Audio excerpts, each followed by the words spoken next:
Once upon a time, the sweetly pungent smoke of tobacco offered more than dreary old diseases like emphysema and lung cancer.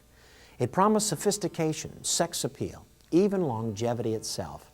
And best of all, it could even help you guard against throat scratch. This is a lie. Most of us know this is a lie. Our knowledge doesn't allow us to believe this. We still may choose to smoke, but we now know that we do it at our peril. But the tobacco industry wants us to smoke. If we don't smoke, they won't have any money. So they still advertise. They still promote their product as something good, as something positive, something to be desired. Who has the best motive for truth-telling here? The doctors or the cigarette advertisers?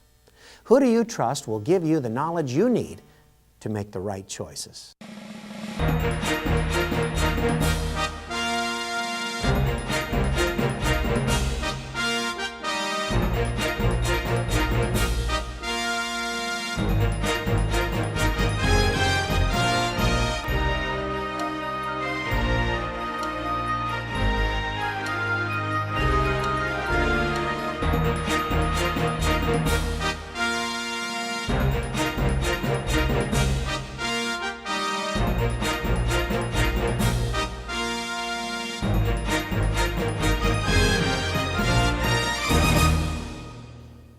Hello, I'm Dick Mosley. In 1859, Darwin published his book, The Origin of Species. During the 1960s, this theory made its way into our public schools, universities, and households across the country. Though it was introduced as a theory, it has often been presented as a scientifically proven fact. Is it? Like the smokers of today, are we buying a lie? Let's join Charles as he goes in search of the answer to the Genesis question. I don't like being lied to, especially when the person who is lying is doing it deliberately because of ulterior motives. And in regards to the Genesis question, I don't want to be lied to either, because where I came from impacts who I am and where I'm going. By my estimation, there really are only two possible answers to the Genesis question. Someone or something planned me and put me here, or I arrived on the stage of life by pure chance.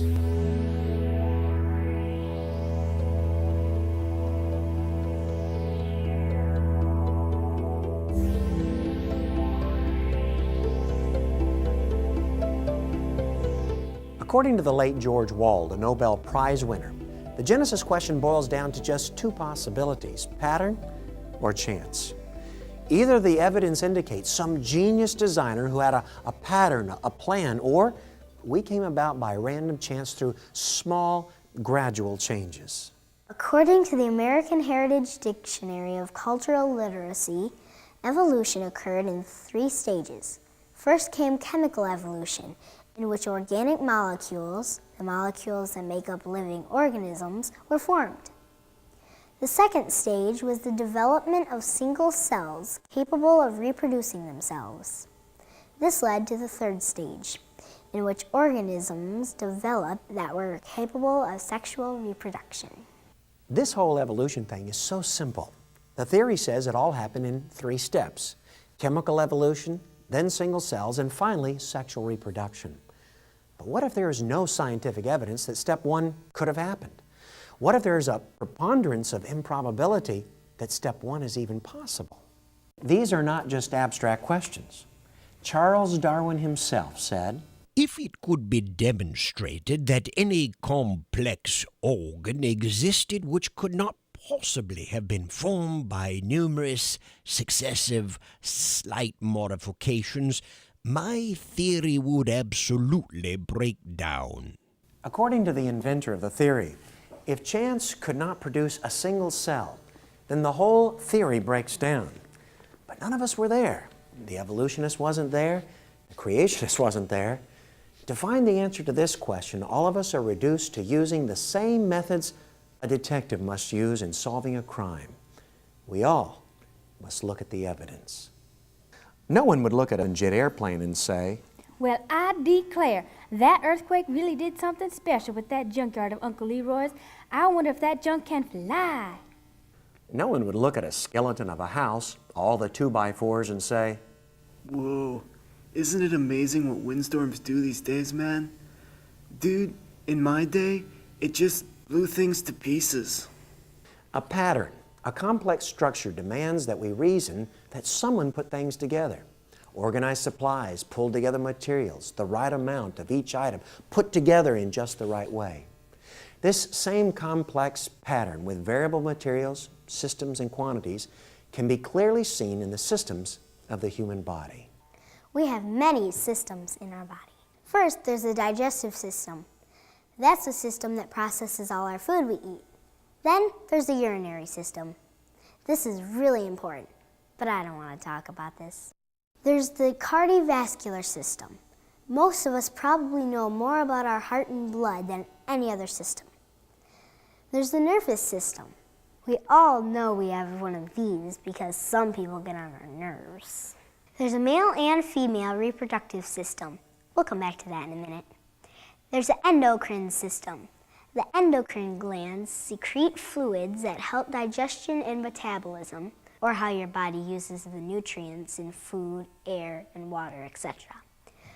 We also have a lymphatic system. Not optional. Lymph is a courier for the body that transports material that has been liquefied in the bowels or small intestines. There's the skeletal system.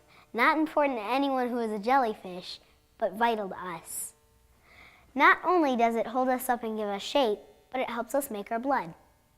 There's the muscular system.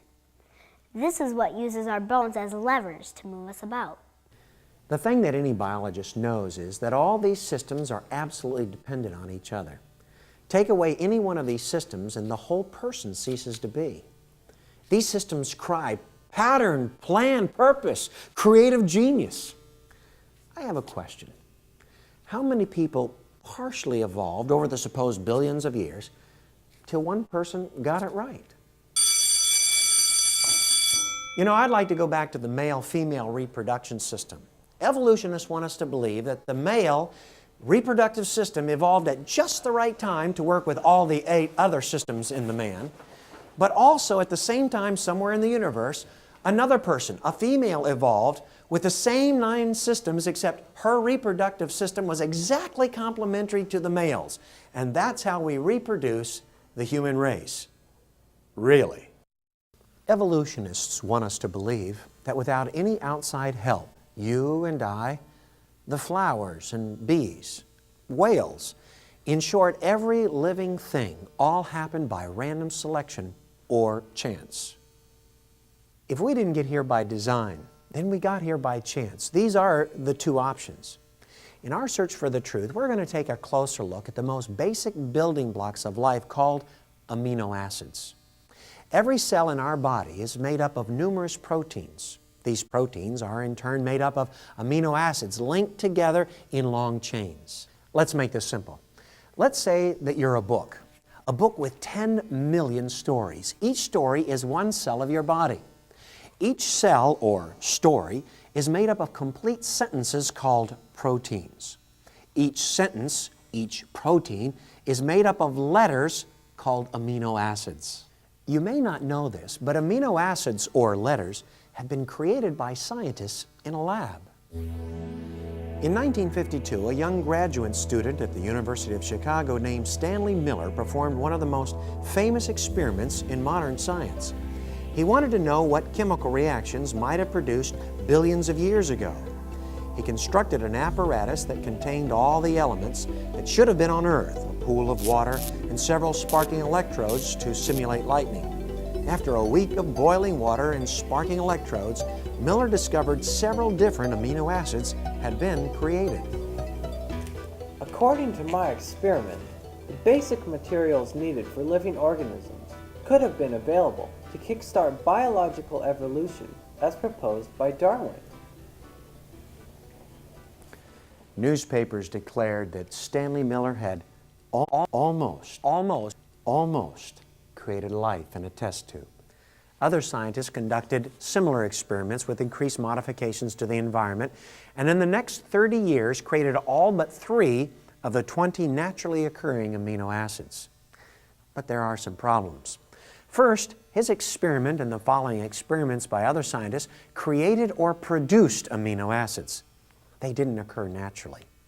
Miller created an amino acid making machine showing that intelligent beings can make amino acids. He did not show that amino acids were made naturally on Earth billions of years ago. In his book, Darwin's Black Box, Michael Behe, a professor of biochemistry at Lehigh University, compares these experiments with a chef who claims that random natural processes can produce a chocolate cake. The cook then proceeds to use refined flour, processed chocolate, measures all the ingredients carefully, mixes them in a bowl, and cooks the cake in an oven because he needs to speed things up. The results end up having nothing to do with the original idea that natural processes could produce a cake. The second problem is that Miller created only some of the amino acids that are essential for building proteins. Now, to my knowledge, no scientist has ever accidentally created a complete list of amino acids or letters needed to create a complete alphabet. I'm sure we can all see that there's an enormous difference between making a few letters of an alphabet and a whole story, or making a few amino acids and making a living organism that can replicate itself. There are a lot of things required to make even a single protein. The first difficulty is as simple as it is profound. All amino acids are either left-handed or right-handed. Start evolution off with a 50-50 mix of left-handed and right-handed amino acids, and you would expect that humans would have both left and right-handed amino acids. But all living things contain only left-handed amino acids. Did you hear that? All living things are made up of proteins with only left-handed amino acids. You and I, flowers and birds, are only made up of left-handed amino acids. This brings us back to the point of evolution and chance. Let's put some real numbers to this and see if this wonderful parade called life could have just happened. Based on studies of Dr. Harold Morowitz, professor of biophysics at Yale, who did extensive research for NASA, the smallest possible living thing would have about 400 amino acids. What if we use the probability theory to find out how likely it is that the smallest possible living thing with 400 amino acids would just happen to have only left-handed amino acids? Well, there's 1 chance in 10 followed by 123 zeros. It's estimated that all the number of protein molecules to have ever existed is only 10 followed by 52 zeros. If Stanley Miller's experiment created both left and right-handed amino acids, it would be logical to expect that chance would have created beings with both left and right-handed amino acids. But the facts are living beings are only made up of left-handed amino acids. And 10 followed by 123 zeros is no chance at all. This one realization should be enough to prove that step 1, chemical evolution, could not have just happened. But it gets even more complicated than this. The average protein in the smallest living creature also has 400 amino acid links, and each link must be in the right order. Each link is kind of like a letter of the alphabet. To get a meaningful word, each letter must be in the right order. If the letters in the word letter are out of order, for example, then you wouldn't get a meaningful word. What is the probability that a chain of 400 amino acid links, by random selection, could align themselves in just the right order? 1 in 10 followed by 240 zeros. If chemicals combined 150,000 trillion times faster than they do in living things and used all the chemical atoms on Earth, there would be only 1 chance in 10, followed by 161 zeros, that a single usable protein could have been produced by chance in the history of Earth. Once you understand these numbers, 10 followed by 123 zeros, that amino acids could all be left-handed, 10 followed by 240 zeros, that they would line up in just the right order.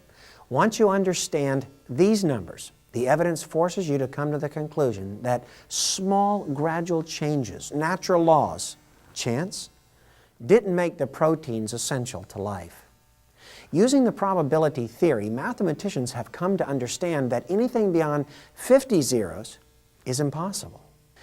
For chemical evolution to have worked, you need at least 400 all left-handed amino acids, all in the right order. But for evolution to succeed, we're still short one step, one huge step. Living cells have more than just protein. They also need DNA, which allows them to replicate. Simply put, a living protein, the basis of life, cannot replicate itself without an encyclopedia of instruction, a detailed blueprint, which specifies time, quantity, components, and position. Let's say we take all the atoms in the universe and turn them into only the kind of atoms found in DNA. Then we make them combine together into chains again and again at 8 trillion chains a second. Would it be possible for a single DNA gene to happen by chance?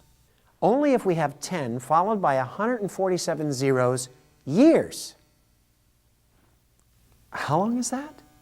In Dr. Lawrence Richards' book, It Couldn't Just Happen, he uses this illustration to help us understand how long 147 zeros years is. Imagine a snail moving so slowly that it takes 3 quintillion years, that's 3 followed by 18 zeros years, to travel just 1 inch. If the snail carried 1 atom across the estimated 30 billion light years of the universe, it would take him about 40 followed by 125 zeros years. At this leisurely pace, the little space crawler would have time to carry 20 followed by 21 zeros, universes, 1 atom at a time, across the assumed diameter of the universe during the same time chance would be expected to arrange 1 gene in a usable order. Now, most of us don't understand a word I just said. We have no concept of what 147 zeros years looks like. Most people don't even understand the difference between million, billion, and trillion. A young wife comes to her husband. She says, honey, I need some money to go shopping. The husband holds up his hand, signaling that he's busy. The young wife persists. Please. The husband says, just a minute, George, as he sets down the phone and he writes her a $1 million check. Spend $1,000 a day and don't come back till you've spent it all, he says. What a deal. How long will it take until the wife returns for more money? 33 months. Here she comes again. The wife comes back. Honey, darling, I need a little more money to go shopping. The young husband doesn't want to have his wife come back quite so soon, so this time he writes her out a $1 billion check. Same rules, $1,000 a day, don't come back till it's gone. How long till his wife comes back this time? It took a little less than 3 years to spend $1 million at $1,000 a day. It takes 2,740 years to spend $1 billion. Oh, here she comes again. I need some more money to go shopping, dear. I want to go shopping. The old husband doesn't want to see her back this time, so he writes her out a $1 trillion check. You know the rules, $1,000 a day, don't come back till it's gone. How long will it be until his wife returns for more money? 2,740,000 plus years. That's how long it'll take to spend $1 trillion at $1,000 a day. Do the math. 10 followed by 123 zeros. Another 10 followed by 240 zeros. Another 10 followed by 147 zeros years. By their own numbers, evolutionists don't allow us enough time to even allow for 1 single cell that can self-replicate to evolve. According to research conducted by NASA using the Hubble telescope, astronomers now assume that the Big Bang occurred about 12 billion years ago. According to the American Heritage Dictionary of Cultural Literacy, the Big Bang occurred 20 billion years ago. Most evolutionary biologists estimate that life started by chance about 3 billion years ago. Whether 3 or 20 billion years, there still isn't enough time. Let's say that at the Big Bang, all the material needed for life was in one place, and that single explosion created every amino acid needed. It still wouldn't work. Even 20 billion years would not be enough time for all the left-handed amino acids that were needed for life to come together. 20 billion years would not be enough time for them all to line up in just the right order. 20 billion years would not be enough time to create one DNA strand. That would take a lot more than 10 followed by 147 zeros years. The only reason someone would deliberately promote a lie is if there is something to gain. The tobacco industry says strong, mature, grown-up, even sexy. But cancer, emphysema, and lung disease are none of these things. The real reason the tobacco industry continues to promote their deadly lie is for ulterior motives, and that motive is profit. So what is the motive for evolution?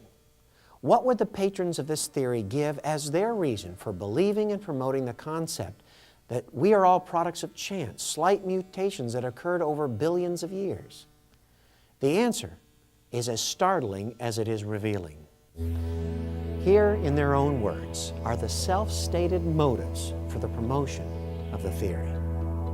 With this single argument, the mystery of the universe is explained, the deity annulled, and a new era of infinite knowledge ushered in. I suppose the reason we leapt at the origin of species is because the idea of God interfered with our sexual mores. I had motives for not wanting the world to have meaning. Consequently, assumed it had none, and was able without any difficulty to find satisfying reasons for this assumption. For myself, as no doubt for most of my contemporaries, the philosophy of meaninglessness was essentially an instrument of liberation.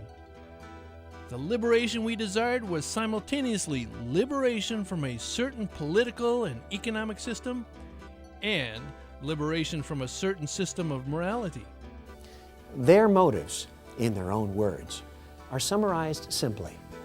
We don't want to believe in God. If we are created by a superior being, then we must be responsible to His laws of morality.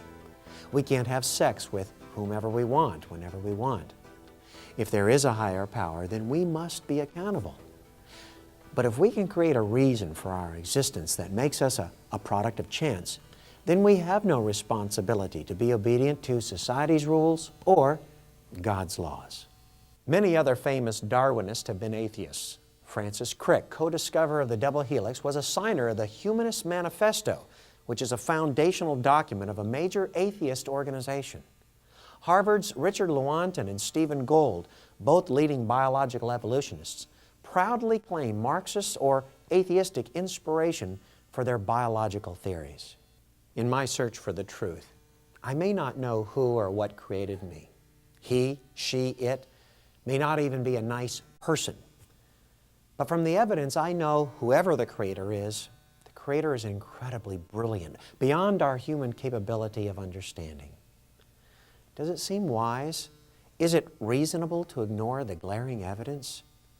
Because we don't want to be moral, because we don't want to be accountable, is that a good enough reason to dismiss the notion of God? The Judeo-Christian philosopher Paul said, "Furthermore, since they did not think it worthwhile to retain the knowledge of God, He gave them over to a depraved mind to do what ought not to be done. They have become filled with every kind of wickedness, evil, greed, and depravity. They are full of envy, murder, strife, and deceit, malice. They are gossips, slanderers, God-haters, insolent, arrogant, and boastful, and they invent ways of doing evil. They disobey their parents. They are senseless, faithless, heartless, and ruthless. Although they know God's righteous decree that those who do such things deserve death, they not only continue to do these very things, but also approve of those who practice them." So what are the results of teaching our young people that they came from slime, that they'll return to slime, and that'll be that? What is the result of teaching our young people that they are a product of random selection, chance, instead of a wonderful creation made by a God who wants to have fellowship with us? Well, current statistics tell us that we have an epidemic on our hands. Suicide is currently the third leading cause of death among teenagers in the United States, and it is estimated that 300 to 400 teen suicides occur per year in Los Angeles County alone. This is equivalent to one teenager lost every day. Evidence indicates that for every suicide, there are 50 to 100 attempts at suicide, and due to the stigma associated with suicide, available statistics may well underestimate the problem. Nevertheless, these figures do underscore the urgent need to seek a solution to the suicide epidemic among our young people. The first solution is to quit telling them they evolved. When young people believe that they came from nothing and are going to nothing, it's logical for them to conclude that their life means nothing. Quit telling them that they're a freak chance of nature. Show them the wonderful pattern. Tell them what the psalmist realized a long time ago when he said, "I will praise you, for I am fearfully and wonderfully made. Marvelous are your works, and that my soul knows very well. For you created my inmost being. You knit me together in my mother's womb." Newton's third law of motion states that for every action there's an equal and opposite reaction. So tell our young people that this life is just a passing moment, a random chance of nature, and for this action, see if we don't have a negative reaction. Over 1,350,000 abortions are performed every year in the United States. That's 3,700 lives every day snuffed out, cut short, gone. And why not? If we're only a freak of nature, an accident of chance, if Darwin was right and it's survival of the fittest, then who cares? It doesn't matter. If a mom can kill my sister, then why can't I kill myself? If Dad and Mom can kill my brother, then why should I value human life? But we didn't evolve. The pattern tells us that there is a pattern maker. I believe He sent us this message through His servant Jeremiah. I have loved you with an everlasting love. Therefore, with loving kindness have I drawn you. For I know the plans I have for you, declares the Lord. Plans to prosper you, not to harm you. Plans to give you hope and a future. So call upon me and come and pray to me, and I will listen to you. This is the truth that changes people. This is the truth that makes them different, kinder, better. It is time for us Americans to be honest.